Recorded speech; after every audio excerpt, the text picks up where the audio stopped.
ବାଲେଶ୍ୱରରେ ମୁଁ ବି ଦିନେ ଛାତ୍ର ଥିଲି ସଂଗଠନ ପକ୍ଷରୁ ପାଳିତ ହେଲା ବିଶ୍ୱ ପଖାଳ ଦିବସ। ଓଡ଼ିଆଙ୍କ ପ୍ରିୟ ଖାଦ୍ୟ ପଖାଳକୁ ନେଇ ପ୍ରତ୍ୟେକ ବର୍ଷ ମାର୍ଚ୍ଚ 20 ତାରିଖରେ ବିଶ୍ୱ ପଖାଳ ଦିବସ ପାଳିତ ହେଉଥିବା ବେଳେ ବାଲେଶ୍ୱର ସାମାଜିକ ସଂଗଠନ ମୁଁ ବି ଦିନେ ଛାତ୍ର ଥିଲି ପକ୍ଷରୁ ଅନୁରୂପ ଦିବସ ସ୍ଥାନୀୟ ବ୍ରିଟ୍ କଲ୍ୟାଣ ମଣ୍ଡପ ପରିସରରେ ପାଳିତ ହୋଇଯାଇଛି। ଏହି ପରିପ୍ରେକ୍ଷୀରେ ଆୟୋଜିତ କାର୍ଯ୍ୟକ୍ରମକୁ ଜିଲ୍ଲା ସୂଚନା ଓ ଲୋକସମ୍ପର୍କ ଅଧିକାରିଣୀ ଐଶ୍ୱର୍ଯ୍ୟା ସାମନ୍ତ ଓ ଜିଲ୍ଲା ଜରୁରୀକାଳୀନ ଅଧିକାରୀ ସାଇକୃଷ୍ଣ ଜେନା ମିଳିତ ଭାବେ ଶୁଭାରମ୍ଭ କରିଥିଲେ। ଏଥିରେ ଚନ୍ଦ୍ରବିନ୍ଦୁ ଦାସ, ଗୌରାଙ୍ଗ ଦାସ, ଚିପ୍ରା ବାଜପେୟୀ, ସଂଘମିତ୍ରା ମହାନ୍ତି, ରାଜଲକ୍ଷ୍ମୀ ଚାଟାର୍ଜୀ, ଜ୍ୟୋତ୍ସ୍ନା ସେନାପତି ପ୍ରମୁଖ ଅତିଥି ଭାବେ ଯୋଗଦେଇ ପଖାଳ ଦିବସ ପାଳନର ଯଥାର୍ଥ ସମ୍ପର୍କରେ ଆଲୋଚନା କରିଥିଲେ। ସଂଗଠନର ସଭାପତି ସର୍ବେଶ୍ୱର ବୁଗୁଡାଇ ପୌରୋହିତ୍ୟ କରିବା ସହିତ ପଖାଳ ଦିବସ ପାଳନର ଆଭିମୁଖ୍ୟ ସମ୍ପର୍କରେ ସୂଚନା ଦେଇଥିଲେ।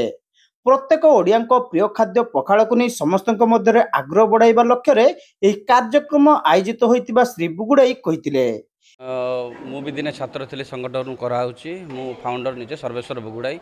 ଆଜି ବାଲେଶ୍ୱର ବ୍ରିଟ୍ କଲ୍ୟାଣ ମଣ୍ଡପରେ ଆମେ ପଖାଳ ଦିବସରେ ପାଳନ କରୁଛେ। ସାରା ବିଶ୍ୱରେ ଆଜି ଗୋଟେ ମେସେଜ ଯାଉଛି ଯେ ପ୍ରଭୁ ଜଗନ୍ନାଥଙ୍କର ଯେଉଁ ଆରାଧ୍ୟ ମାନେ ଖାଦ୍ୟ ସୁସ୍ୱାଦୁ ଖାଦ୍ୟ ହେଲା ପଖାଳ। ଆପଣ ଯେବେ ପୁରୀ ଯିବେ ଟଙ୍କ ତୋରାଣୀ ଖାଇବେ, ଟଙ୍କ ତୋରାଣୀ ହେଉଛି ପଖାଳ।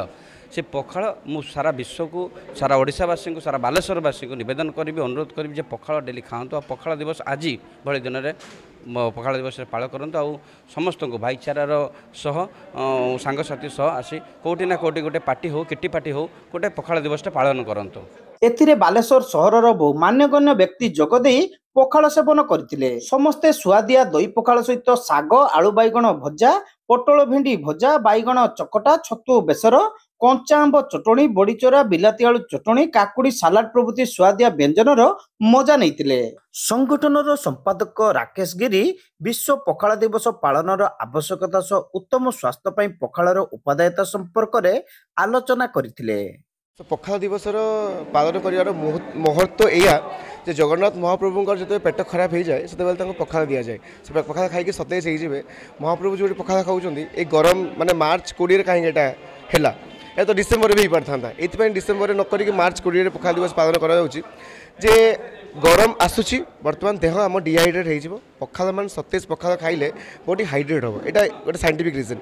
ସେକେଣ୍ଡ ଥିଙ୍ଗ ଇଜ୍ ପଖାଳ ଖାଇଲେ ଯେଉଁ ରାତିରେ ପଖାଳରେ ପାଣି ଢାଳି ଯାଉଛି ବା ଦିନରେ ଢଳା ହେଉଛି, ସନ୍ଧ୍ୟାରେ ଖାଉଛେ, ରାତିରେ ଖାଉଛେ ବା ତାପରେ ସକାଳେ ଖାଉଛେ, ତ ସେଇଥିରେ କ'ଣ ହେଉଛି ଯେଉଁ ବ୍ୟାକ୍ଟେରିଆସ୍ ମାନେ ସବୁ ଯେଉଁ ଜନ୍ମ ନେଉଛନ୍ତି ସେସବୁ ଆମ ଇମ୍ୟୁନିଟିକୁ ବୁଷ୍ଟ କରୁଛନ୍ତି। ତ ପଖାଳ ଖାଇବାର ଫାଇଦା ଆମ ବଡି ହାଇଡ୍ରେଟ୍ ହେବ ଆଉ ତା ସହିତ ଇମ୍ୟୁନିଟି ବୁଷ୍ଟ ହେବ। ଆଉ ତାଠୁ ବେଶୀ ପଖାଳ ଖାଇଲେ ଆପଣ ଦେଖିବେ ଶାନ୍ତି ନିଦ ହେବ।